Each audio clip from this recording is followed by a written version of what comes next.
morning, ladies and gentlemen. It's a lovely day in Dimwood Forest today. The sun is shining, the breeze is blowing, and I can hear birds in the distance. So if you listen carefully while we're reading, you might be able to hear birds too. Chapter 21, Discoveries. It was now a whole week since Ereth had first come to the fox's den. With a plenitude of food available, life had settled into a steady routine. Sleeping arrangements were something of a compromise. While the kids slept on their own heap of leaves, it worked out that Ereth slept there too. 16 paws, 4 tails, and countless quills found a way to be close without anyone being hurt. What's more, everyone's sleep was sound. Ereth was the first to get up each morning, even as the sun threw golden shafts of light over the white field in front of the bluff. He could be found scrambling towards the grove of trees. There he breakfasted on tender bark, eating as much as he wanted. Only when he was fully satisfied did he return to the den to wake the kids. It was not an easy task. "Time to wake up, you slimy slug bugs," he'd cry out, or something equally cheerful and inviting. Nimble was usually the first to stagger up. A very sleepy Flip followed. As for Tumble, he almost had to be dragged to his feet. Even then he protested in his grumpy fashion all the way. Once the 3 kids were up, there was considerable yawning, stretching, and bumping, not to mention bickering. Ereth, meanwhile, snapped, ordered, and otherwise insisted that faces be washed, fur groomed, tails smoothed. Nimble had the most trouble with this, insisting she did not care what anyone thought about how she looked, that she was going to appear as she chose no matter what. Flip went the other way. He took great pains with his grooming, insisting that there was no way he would be caught dead, his unfortunate words, looking anything else than exactly as he wished. As for Tumble, he did not care one way or the other, but simply went through the motions to avoid Ereth's barbs. Though it seemed to take forever, everyone was eventually up and ready. Then one of the foxes was sent out to the storage den to fetch breakfast. Being chosen and sent by Ereth was considered something of a privilege. Ereth tried to be careful as to his choice, rewarding now one, now another for good behavior, so no one was favored unfairly. Whoever went brought back just enough breakfast for the other 2. Ereth's orders were always, the same.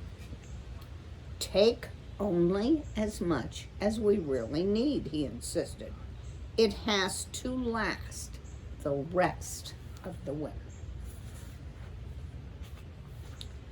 While the morning's breakfast was devoured with much smacking of lips, wagging of tails, and snapping of bones, Ereth made sure he went outside. Try as he might, he simply could not abide a meal with the foxes, neither the food they ate nor their manners, but had decided that they were not going to change. Protest was to no avail. Once he sensed breakfast was done, Ereth returned to the den. It was time for daily chores. Everybody knew exactly what to do. Not that it was ever went smoothly or without complaint. If Flip was supposed to tidy the bed, it almost never failed that Tumble or Nimble messed up his work. If Nimble was smoothing down the den floor, there were Tumble or Flip to track it up. Tumbles, whose job was the removal of odd bits of bones and uneaten food, almost inevitably discarded something that the other two were saving. "You're nothing but a bunch of lazy-legged leeches," Ereth would inform them hotly. "Why do you always have to be bothering and bickering with each other?" The kits, who had grown used to the way Ereth talked and groused, paid little attention to him, except to laugh. But once, when Tumble, in imitation, actually called Ereth a pillow of potted porcupines, Ereth was beside himself with indignation. "You youngsters," he yelled, "are nothing more than a tribe of disrespectful renegades. All of you should be turned out in the dead of winter to fend for yourselves. And then maybe your brains would grow as fast as your appetites, and that would make the world a better place." The kids just laughed. Once chores were done, and in the end they always did get done, they all went outside and began the daily search for the remaining unsprung traps. The search began with a discussion as to what areas of the field they should investigate that day and how they should do it. There was even Dimwood Forest to consider. Ereth, for one, was wary of the forest, fearful of what might be found there. While he was fairly certain the hunters had not returned to the field, Ereth could not be certain about the forest. The problem was, if the hunters had returned, there was no way of knowing if new traps had been set. Though he kept to himself, Ereth had a distinct memory of the traps he'd seen under the cabin. The 4 additional spring traps and the one designed to catch a large animal alive. From time to time, Ereth contemplated going back to the log cabin on his own.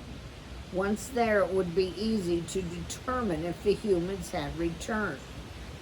The idea was appealing. Besides, he had not forgotten the salt. Yet it was the presence of the salt that held Ereth back. He preferred to keep that a secret. Not that he believed that the foxes had any interest in it. In fact, he was certain they would never understand his feelings for salt at all. Over the next 6 days, they did find traps, 4 in all. By Ereth's reckoning, that meant if the humans had spoken true, there were only 2 more to find. In the afternoons, Ereth insisted that the kits take naps. This they did while he took himself a brief stroll back out to the grove of trees, where once again he satisfied his own appetite. After nap time, there was dinner to fetch. The hours after dinner were the best, snug and warm beneath the ground, feeling safe, their bellies full. The kits settled down. Every night, Ereth told the kits stories. Mostly they were about things he had done or heard about. What they loved most were the exploits of Ereth's famous friend Poppy. The kids loved the tales about the many battles she and Ereth had fought. With wide eyes and large ears erect, they paid close attention to them all. Indeed, they liked these stories so much that no one objected when Ereth repeated them, even though each time the porcupine told them they grew in length, facts, and complexity. In turn, the foxes told stories about their mother and how she had hunted this or that creature. Though Ereth was not really interested, he listened patiently. Not so pleasing for Ereth to hear were tales about Bounder, the fox's father. These stories seemed all alike to him. Tales in which Bounder accomplished the most amazing feats with incredible strength and astonishing brilliance. He's the smartest fox in the whole world, Nimble assured Ereth. When the porcupine dared to question whether Bounder had once truly managed to open a steel lock on a certain farmer's barn using only his teeth. "How do you really know it happened?" Ereth asked. "Because Dad told us, and what he says is true," Tumble said, defiance in his voice. "Do you think he'd lie to us?" Flip demanded. "Snail sauce on snake saliva," Ereth returned. "I was just asking." At night, when the young foxes were finally abed and Ereth was at peace, he sometimes thought about how different his life had become. How crowded, how busy. From time to time, he also thought of his home, and in particular of Poppy. It was a long while now since he had left his log. Ereth wondered if she was puzzled as to what had happened to him. Did she miss him? Was she worried about him? Did she regret ignoring his birthday? Just to think about such things made Ereth unhappy. Better to be here, he told himself. At least the kits are beginning to appreciate me. Early one morning, when Ereth popped out of his den, he was startled to see 2 hunters walking about the field. Horrified, he watched as they moved along the trails the foxes had made. One by one, they picked up the sprung traps and stowed them in a bag. Ereth stayed to see if they would reveal the unsprung traps or if they would put down new ones. They did neither, but retreated back into the woods. The porcupine was not sure whether to be pleased by what he had observed. He could only hope they had not touched the salt in the cabin. When he told the kids about the hunters, they listened wide-eyed. "The danger isn't over," he warned. "Not yet."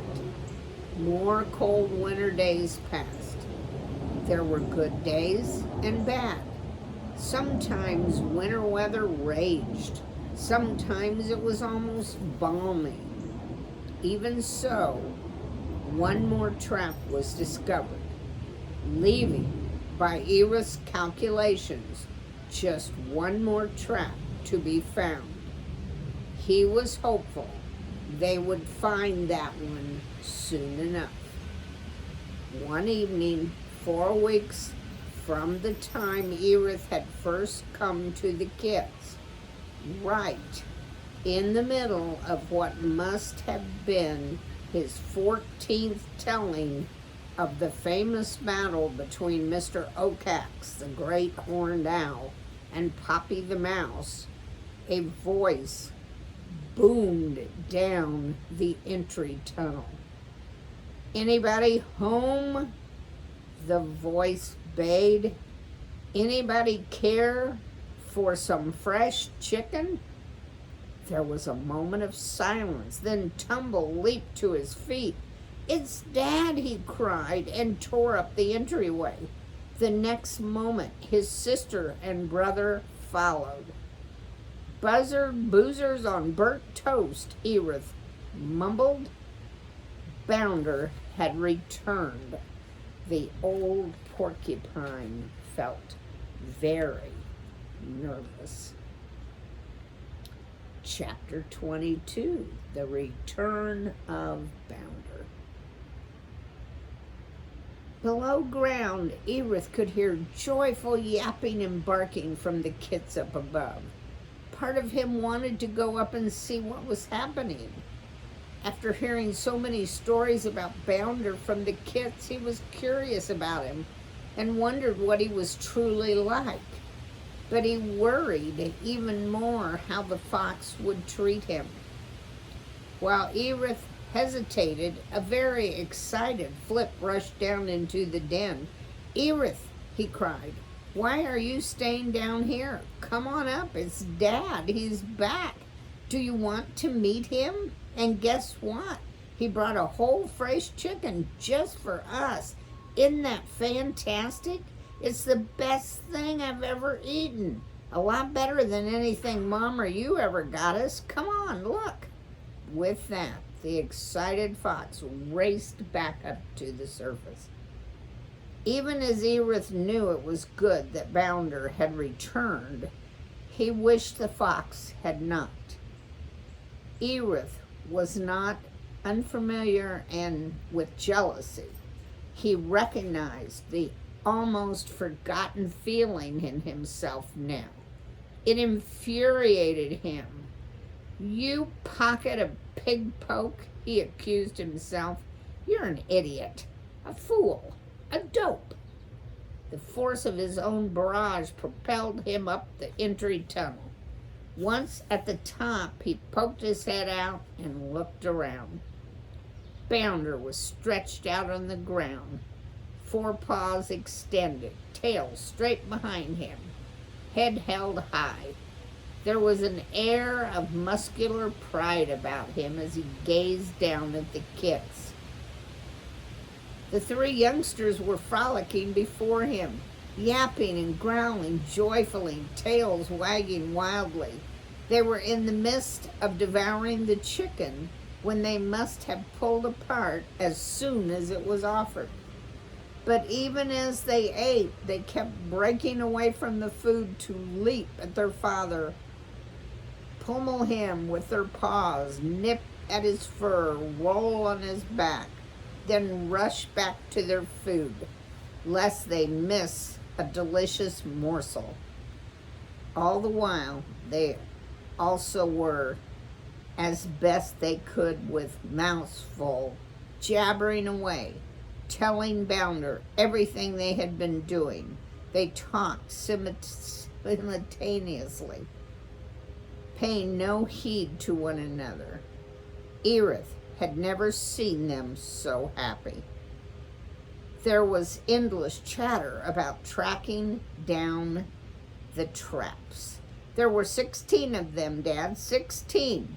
They were so ugly and really scary. On they went. How Flip had the idea of making snowballs to find them safely, how they had managed to make the balls, how the balls had worked.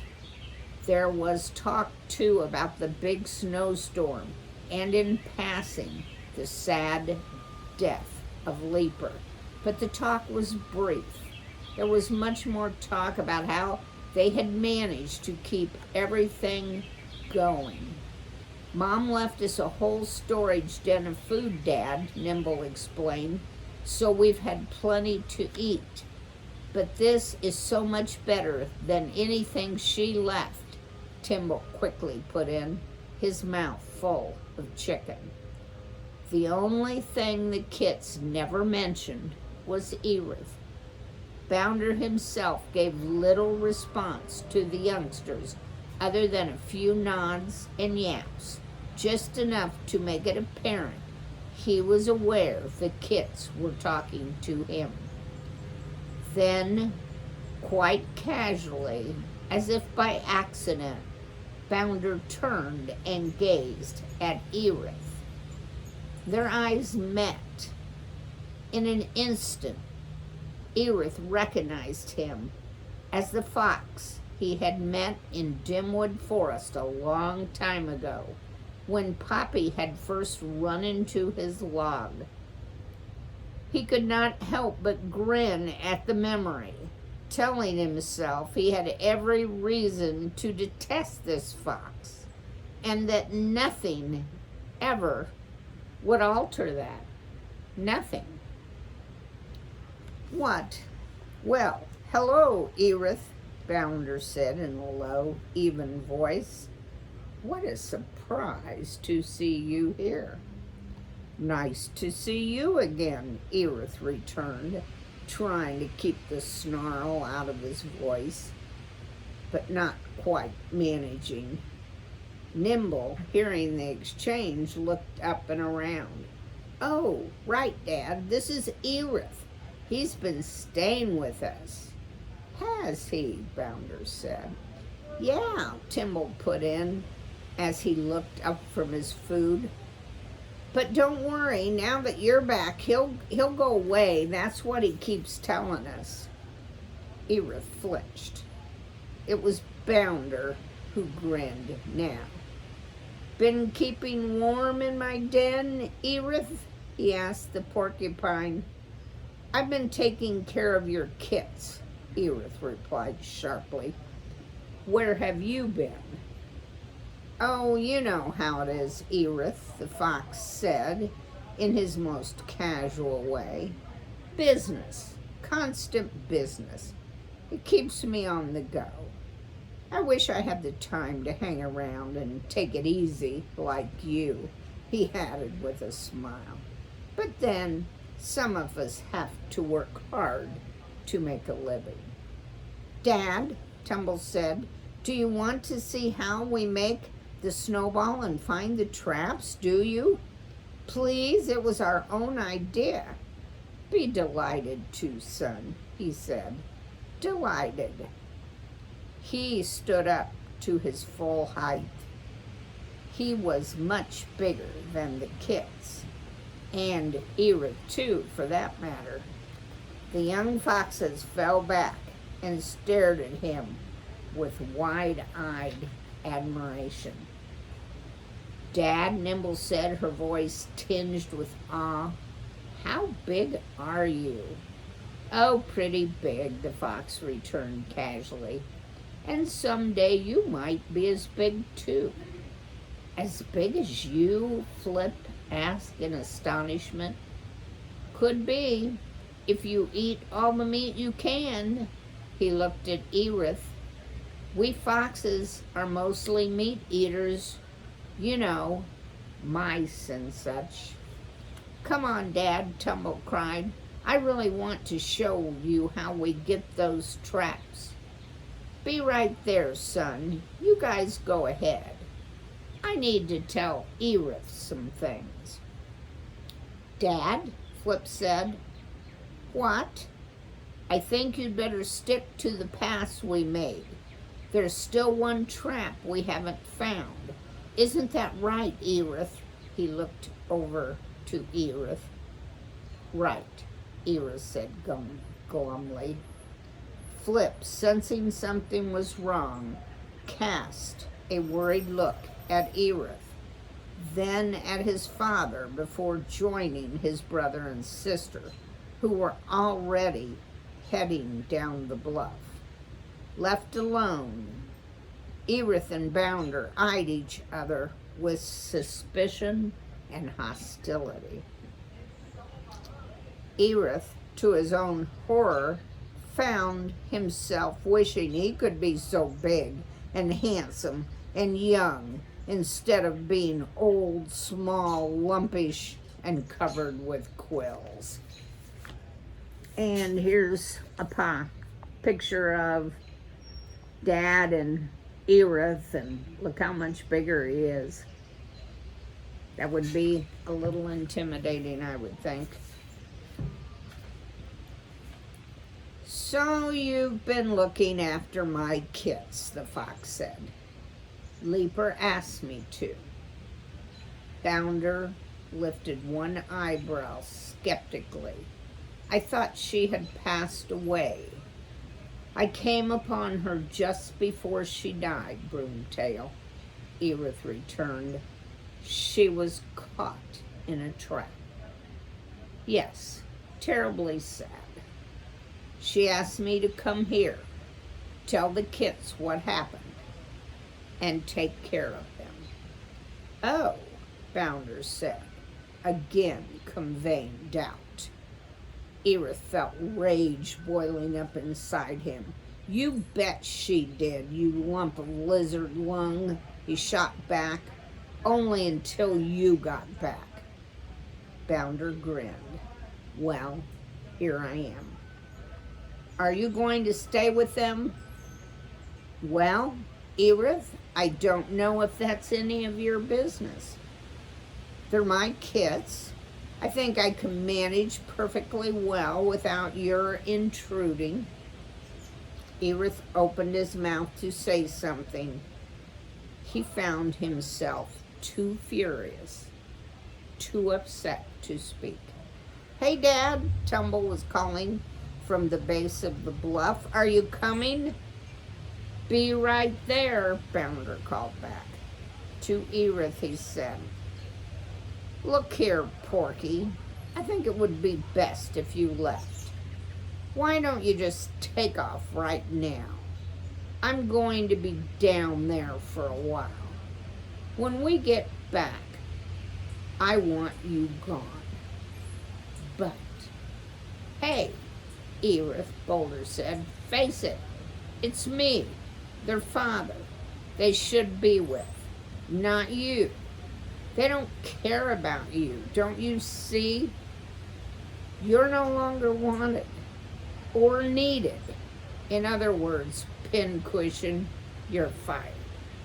So, sane, Bounder turned his back on Ereth, and with a whisk of the tail that managed to swipe across Ereth's nose, he trotted down the bluff. Ereth, watching him go, felt as though he was suffocating with rage and humiliation. His eyes filled with tears. His chest was bursting with pain. You dusty dump of dog diddle, he murmured furiously. You stretched out piece of wet worm gut. You bottomless barrel of leftover camel spit. You... He was so enraged he could not speak no more. Even so, for a while, Ereth remained in place, staring down the hill, watching the kits frolic with their father. Then, still boiling with a furious hurt, he retreated to the entryway, only to realize that this was the last place he should be. I can't go without saying goodbye to the kits, he told himself. I can't. And there's nothing that idiot of a fox can do to prevent me from doing that. With that, Ereth made his way along the bluff until he reached the cliff on its side. From there, he scurried over the bluff, after which he made his way to Leaper's winter food stockpile. Once among the trees, the old porcupine chewed on some bark strips, but quickly realized he had lost his appetite. Instead of eating, he climbed into a tree in search of sleep. In the morning, he would talk to the kids if they came alone. Wow. Chapter 23 is going to be Ereth says goodbye. So we'll see how he does that. We'll see if he says it in his grumpy old self, or see if some real emotion comes out when he has to say goodbye to him. Have a good evening.